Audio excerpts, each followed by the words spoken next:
যুদ্ধ বিধ্বস্ত পৃথিবীর খবর শুনতে শুনতে আর বর্বর দেশপ্রধানদের দৌরাত্ম্য দেখতে দেখতে আমরা সত্যিকারেরই সবাই ক্লান্ত।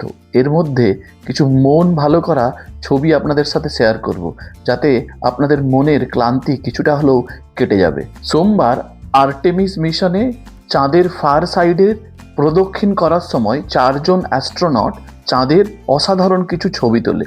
তার মধ্যে কিছু ছবি নাসা কালকে প্রকাশ করেছে। মানব ইতিহাসে এই প্রথম মানুষ পৃথিবী থেকে এত দূরে গিয়ে ইতিহাস রচনা করেছে। এই ছবিটিতে চাঁদের অন্য প্রান্ত থেকে দেখা যাচ্ছে আর্থ সেট, অর্থাৎ পৃথিবী অস্ত যাচ্ছে, আর আরেকটি ছবিতে দেখা যাচ্ছে আর্থ রাইজ, অর্থাৎ পৃথিবীর উদয় হচ্ছে। চাঁদের ফার সাইডে প্রদক্ষিণ করার সময় অ্যাস্ট্রোনটরা লক্ষ্য করেছেন পূর্ণগ্রাস সূর্যগ্রহণ। সেই সময় চাঁদ সূর্যকে কমপ্লিটলি ঢেকে দিয়েছিল। এই ছবিটিতে সূর্যের করোনার উজ্জ্বল আভা দেখা যাচ্ছে, আর বাঁ দিকের কোণে যাকে দেখা যাচ্ছে সে হলো শুক্র গ্রহ।